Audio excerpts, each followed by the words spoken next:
यानी chief minister के दफ्तर से निकली हुई बात की तवज्जो हुआ करती थी। पिछले कुछ अंतरकाल में, यानी ये जो 1.5 साल का अंतरकाल, ये और 6 महीने पहले जो मुख्यमंत्री रहे, कहीं ना कहीं एक कमी महसूस हो रही है कि हमारे जो मुख्यमंत्री हैं वो मुख्यमंत्री जरूर हैं, मगर उनकी ताकतें बहुत सीमित। आज कितने अभ्यर्थी हैं सर? लाखों अभ्यर्थी, 5 लाख के लगभग। और मेरे हिसाब से ये देश में पहली बार इतना अराजक हुआ है कि जिन लोगों ने कितनी कड़ी मेहनत कर करके अपने भविष्य को सुधारने और सुनहरे अक्षरों से लिखने का प्रयास किया, शायद देश की तकदीर और तस्वीर को बदलने में उनका अहम योगदान होता, उसके साथ एक ऐसा शिक्षा के पढ़े लिखे, जो अच्छे पढ़े लिखे बच्चे हैं वो बेंगलोर में, अमेरिका में, कनाडा में और दूसरे स्थानों पे अच्छा कर रहे हैं। वो हरियाणा में नौकरी नहीं प्राप्त कर रहे। मैं एक बच्ची का नाम नहीं लेना चाहता, वो आज 70 लाख के पैकेज में है, लेकिन जब उसने हरियाणा का पेपर दिया था तो उसको लोगों से इंडियन नेशनल लोकदल के जो लोग बार बार इस चीज का दावा करते हैं कि हमने पार्टी तोड़ी, अन्यथा या तो वो इस पर कोई फैक्चुअल बात करें। नमस्कार, पल पल में आपका स्वागत है। दोस्तों, आज हमारे कार्यालय में है एक नए अतिथि, दिग्विजय सिंह चौटाला जी। हम उनसे बात करेंगे, कुछ परिवार की बात करेंगे, कुछ राजनीति की बात करेंगे, कुछ सरकार की बात करेंगे। तो दिग्विजय सिंह जी, आपका स्वागत है। नमस्कार, धन्यवाद। पहले तो हम सरकार की बात करेंगे जी। आपने भी 5 साल सरकार में रह के काम किया जी। जब से बीजेपी 3 आई है, अनेक आरोप सरकार पे लग रहे हैं। नीट से लेके अभी नीट की परीक्षाएं हुई जी, उनको रद्द करना पड़ा। रोज कोई ना कोई सफाई का, पहली बार मैंने अपने जीवन में 46 साल की पत्रकारिता में देखा, निगम के चुनाव हो रहे हैं और सफाई की दुर्दशा। जी। क्या लगता है आपको, ये सरकार क्यों काम सही ढंग से नहीं कर पा रही? सरकार के लोग तो बड़ी प्रशंसा करते हैं जी, हम पारदर्शी प्रशासन दे रहे हैं, भ्रष्टाचार मुक्त दे रहे हैं, पोर्टल पे सरकार चला रहे हैं, सब कुछ ऑनलाइन कर दिया है, फिर भी इतनी दिक्कतें सरकार में क्यों आ रही हैं और पब्लिक तंग हो रही है? इसका क्या कारण आप? पहले तो मैं आपका आभारी हूँ। आप हमारे बहुत आदरणीय हैं और बचपन से, क्योंकि हमारा जन्म भी यहीं हुआ, बड़े भी यहीं हुए, और पल पल के साथ एक वो जुड़ाव है जो कहते हैं ना कि इमोशनल बॉन्डिंग है। शहर की जो होती, शहर की जो है, आज भी है। और ये मेरा परम सौभाग्य है कि मुझे आपके दर्शन करने का और आशीर्वाद प्राप्त करने का अवसर मिल रहा है, आपसे बातचीत करने का मौका मिल रहा है। धन्यवाद, आपका बड़प्पन है। आपने बहुत सही फरमाया।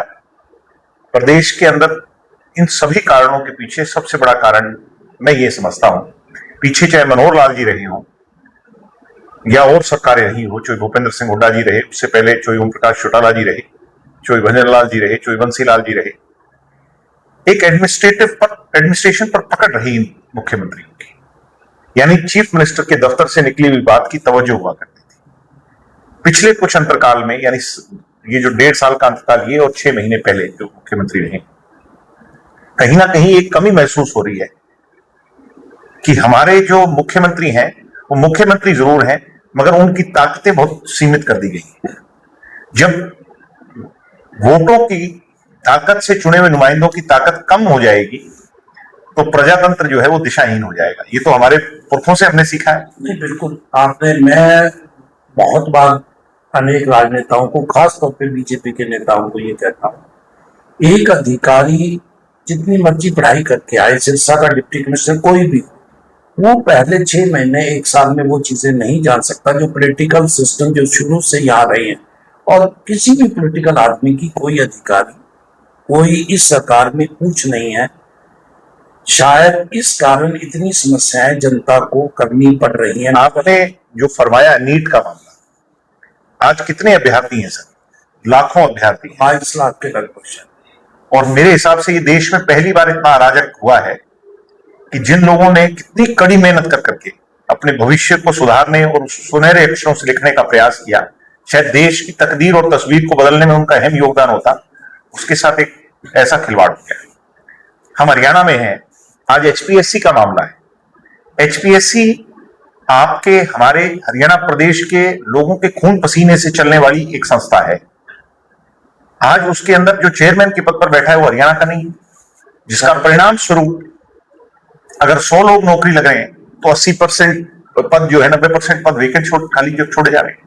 और जो लग रहे हैं सर, उसके अंदर से भी 80% बाहर के लग रहे हैं, और 35% का जो इसने तो बिल्कुल ही हिला दिया सारे सिस्टम। नहीं, पिछले 653 सीटों के मुकाबले शायद 130 लोगों को लगाया, अभी 3 लोगों को लगाया, और उसमें से भी जो 80 लोग लगाए उसमें से 50 लोग से अधिक बाहर से। इस बात में कोई दोहराई नहीं सर कि हरियाणा के अंदर जो आज बढ़ता क्राइम और कानून व्यवस्था जो गहरा रही है स्थिति, और नशा, इसके पीछे, तीनों के पीछे बेरोजगारी की सबसे बड़ी खाई है। और बेरोजगारी की खाई को भरने के लिए इस सरकार के पास, जैसे दुष्यंत चौटाला जब उप मुख्यमंत्री बने तो उसकी एक ही सोच थी कि मैं विधानसभा के अंदर 75% बिल लेकर के आऊं, जिससे कम से कम प्राइवेट सेक्टर के अंदर 50,000 तक की नौकरियों में 75% हिस्सा हरियाणा के नौजवानों का। वो भी इन लोगों ने उसको डिफेंड नहीं कर पाई कोर्ट के अंदर। वो लोग तो ये कहते हैं कि जानबूझ के सरकार उसको कमजोर लेके आई और वो कोर्ट में जाके टिक नहीं। अगर वो कमजोर होता सर, तो देश की सबसे बड़ी कंपनी है मारुति, मारुति उद्योग के जो डायरेक्टर हैं भार्गव साहब हैं, भार्गव साहब ने उस बिल को देखते ही प्राइमा फेसी, जब इसकी नींव का पत्थर रख रहे थे, जो मानेसर का ये खरखोदा का प्लांट है, तो उन्होंने ऑनर कर करके इस बात को ये कहा था प्रधानमंत्री जी के सामने कि Maruti will be the first one जो इस बिल को अप्लाई करेगी, और हमारी जो 30,000 से ज्यादा नौकरियां जो हम भविष्य में देंगे उसमें से 75% हम हरियाणा के लोगों को देंगे। नहीं, इसका हल क्या है? इसका हल तो अदालत के अंदर हरियाणा प्रदेश की जो सरकार है। नहीं, अब ये वो बिल तो शायद 75% वाला, देखो वो कोर्ट ने नहीं माना, लेकिन इसका हल क्या है? अगर क्या हम अपने प्रदेश के लोगों को अहमियत देने के लिए कुछ 5 नंबर 10 नंबर ग्रामीणों के, शायद वो भी टिक नहीं पाया था। मनोहर लाल जी एक लेके आए थे भी, ग्रामीण हरियाणा के गांव के लोगों को 10 नंबर। आपने तो चोई देवीलाल जी के जमाने से लेकर के अब तक सब कुछ कवर किया। ये सबसे पहले चोई देवीलाल जी की सोच थी कि ग्रामीण अंचल के बच्चे को, जब उसकी कॉलेज के अंदर जब जब जब उसका पहला कदम हो, तो उसको 5 अंक ग्रामीण अंचल के बच्चे को ज्यादा दिया जाए शहर के मुकाबले। और इसी को एंडोर्स करते हुए दुष्यंत चौटाला ये लेकर के आए थे कि अगर हरियाणा के अंदर डोमिसाइल होगा तो उसको प्राथमिकता मिलेगी। और अभी जो आप बात कह रहे हो, मैं तथ्य उसमें और जोड़ लेता हूं।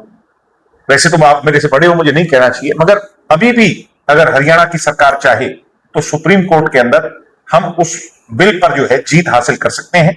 मैं कहता हूं कि 75% अगर लागू नहीं होता, अगर सरकार को 49 और 51% पर सीमित अगर कोर्ट कर देता है, तो भी हमें उसको लागू कर देना चाहिए। 8% से बढ़कर अगर 50% पे हम अपनी उस दर को ले जाएंगे, तो भी मेरे हिसाब से बहुत बड़ा हल बेरोजगारी की खाई को भरने का प्रयास हो सकता है। ये बात तो है, नीट से लेके हरियाणा की जितने भी परीक्षाएं हुई हैं वो रद्द करनी पड़ी हैं, और उसका पहली बार ऐसा हो रहा है भी किसी, मैं ये मानता हूं, जो पढ़ा लिखा है और अच्छे परिवार से बिलोंग करता है, जो प्राइवेट नौकरी में जा सकता है, उसकी प्रायोरिटी प्राइवेट नौकरी होती है, जबकि गवर्नमेंट की नौकरी पहले प्राथमिकता होती थी हर व्यक्ति के लिए। जी, अब इसका क्या कारण है? मैं अनेक बच्चों को जानता हूं जो अपने सिरसा के पढ़े लिखे, जो अच्छे पढ़े लिखे बच्चे हैं, वो बेंगलोर में, अमेरिका में, कनाडा में और दूसरे स्थानों पे अच्छा कर रहे हैं। वो हरियाणा में नौकरी नहीं प्राप्त कर रहे। मैं एक बच्ची का नाम नहीं लेना चाहता, वो आज 70 लाख के पैकेज में है, लेकिन जब उसने हरियाणा का पेपर दिया था तो उसको फेल कर दिया।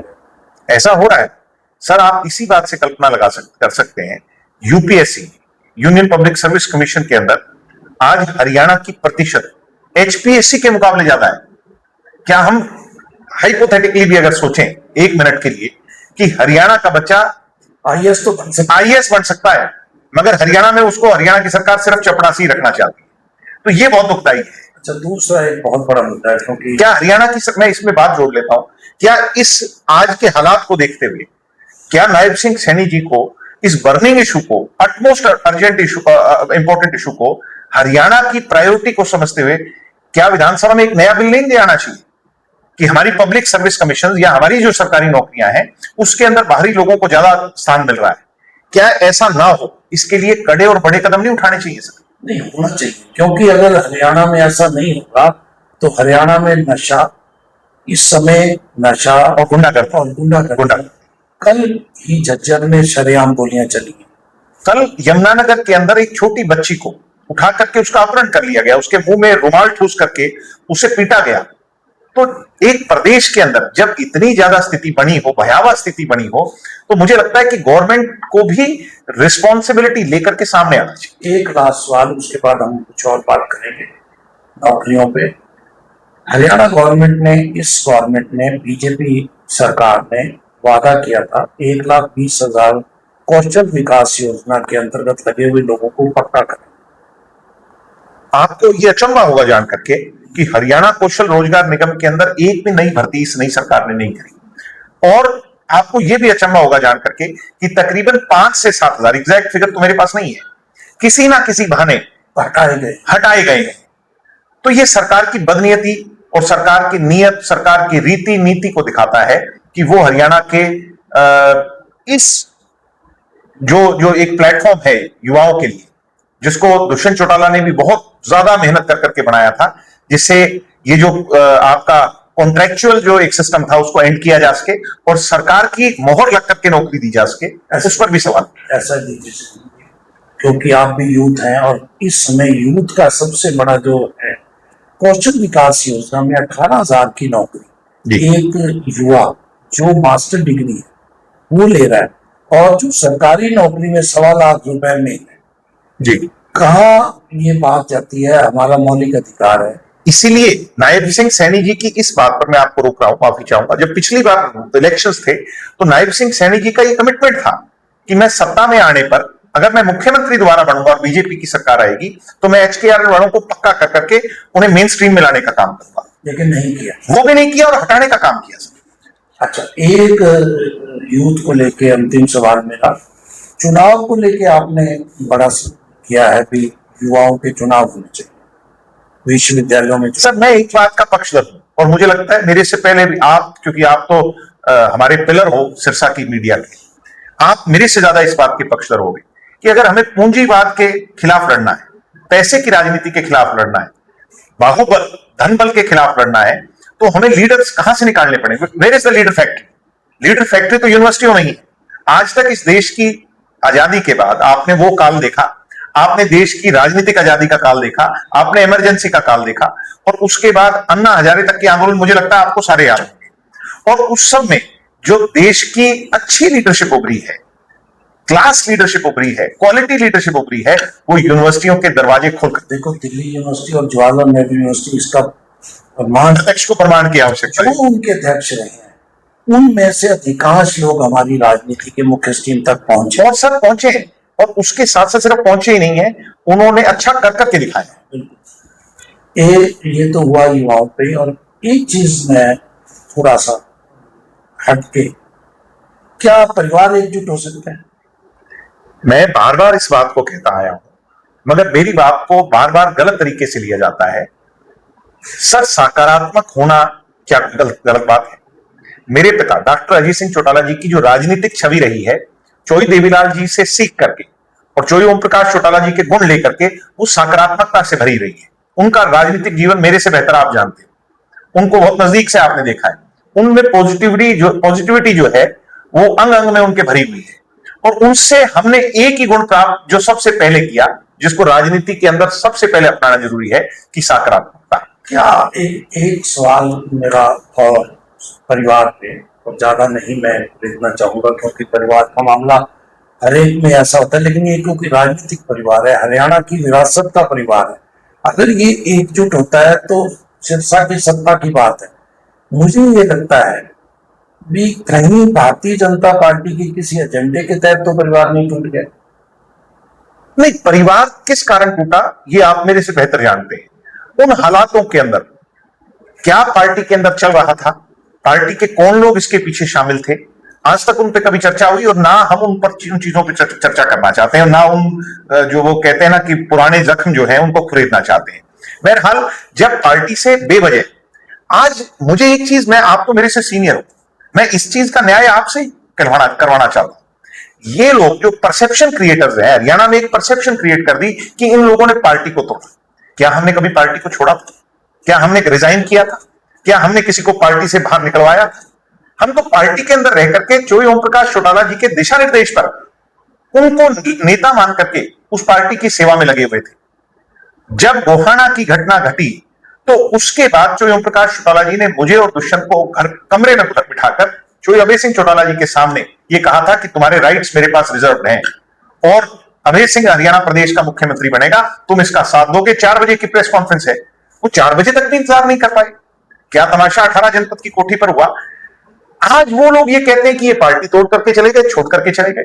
मुझे चोई अभय सिंह चौटाला जी से कोई दिक्कत नहीं है, मगर जब इंडियन नेशनल लोकदल के वो लोग जो उस समय इंडियन नेशनल लोकदल में भी नहीं थे, आज वो छाती तान कर एक बात कह देते हैं, बहुत आसानी से, कहना बहुत आसान है आज के दिन, 1 मिनट में कह देते हैं कि परिवार तोड़ने वाले। हम कभी परिवार तोड़कर नहीं गए थे। परिवार तो किस वजह से टूटा, किन परिस्थितियों ने तोड़ा और किसने हमें पार्टी से निकाला, ये जनता जानती है और हमें किसी को उसको प्रूव करने की भी जरूरत नहीं। मैं सिर्फ इस बात को कंक्लूड करते हुए कहूंगा, मैं इसको कंक्लूड करते हुए कहूंगा कि इस पर डिबेट बंद हो जानी चाहिए हरियाणा प्रदेश में। और इन लोगों से, इंडियन नेशनल लोकदल के जो लोग बार बार इस चीज का दावा करते हैं कि हमने पार्टी तोड़ी, अन्यथा या तो वो इस पर कोई फैक्चुअल बात करें कि हमने पार्टी को कैसे तोड़ा, अन्यथा इस तरह की ये अंग जो जिनका सिर और पैर ना हो उन बातों को करना बंद कर दें। हमने पार्टी को ना कभी छोड़ा था। मुझे और दुष्यंत को पार्टी से पहले निकाला गया। मेरे पिताजी जिन्होंने 40 साल अपना जीवन, अपना खून पसीना, अपनी सोच और समझ उस पार्टी के लिए लगाई, चोई ओम प्रकाश चौटाला जी की सेवा में लगाई, चोई देवीलाल जी की विचारधारा में लगाई, उन्हें भी मुझे पार्टी से आधी रात कुछ तिहाड़ जेल में निकाल दिया गया। चलो लास्ट, सकारात्मक कभी परिवार एकजुट हो सकता है? मैं बार बार इस बात का पक्षधर हूं कि सकारात्मकता से बातचीत होनी चाहिए। जो गिले शिकवे हैं किसी भी कारणवश रहे उस पर चर्चा होनी चाहिए। और क्या हम अपनी लड़ाई लड़ रहे हैं या हम प्रदेश की जनता की लड़ाई लड़ रहे हैं, हमें यह समझना जरूरी है। बहुत दुख होता है तब कि कुछ लोग कहते हैं कि इन्होंने ऐसा किया, उन्होंने ऐसा किया। हम अपनी लड़ाई नहीं लड़ रहे साहब। मैंने आपसे भी ये सवाल, आपने मेरे को एक सवाल में एक, क्योंकि आपके जो छोटे दादाजी हैं चौधरी रणजीत सिंह जी हमारे मित्र हैं, वो कह चुके हैं कि मैं कोशिश करूंगा। आज वो परिवार के सबसे बड़े वही है। अगर उनको कोई स्वीकारे कि वो परिवार के सबसे बड़े हैं, वो तो देखो कोई अगर कोई स्वीकारे, अगर उस पक्ष में, दूसरे पक्ष में लोग उन्हें स्वीकारे, हमने तो स्वीकार ही लिया। नहीं, कोई किसी अपने बड़े को स्वीकारे ना स्वीकारे, लेकिन वो हैं। अगर वो हैं और डॉक्टर अजय सिंह चौटाला जी उनके साथ खड़े हैं कंधे से कंधा मिलाकर के, तो फिर दूसरे पक्ष को उन्हें अपना नेता मानना चाहिए, उन्हें स्वीकारना चाहिए। स्वीकारने में क्या दिक्कत है? तो दिग्विजय सिंह जी बहुत बहुत धन्यवाद। हम बहुत ज्यादा लंबा इसको नहीं करेंगे। कोशिश हमारी भी यही रहेगी कि आपका परिवार एकजुट हो, क्योंकि मैं तो व्यक्तिगत रूप में और सिरसा क्षेत्र के रूप में मेरा ये मानना है कि अगर चौटाला परिवार एकजुट होता है, इनेलो या जेजेपी का शासन होता है, तो सिरसा विकास की गति पकड़ता है। बाकी हमें इग्नोर करते हैं, मुझे ये कहने में कोई दो राय नहीं। हम पिछले कई वर्षों से पूरी तरह इग्नोर, कम से कम हमारा क्षेत्र इग्नोर हो। निश्चित तौर पर। बहुत बहुत धन्यवाद। नमस्कार।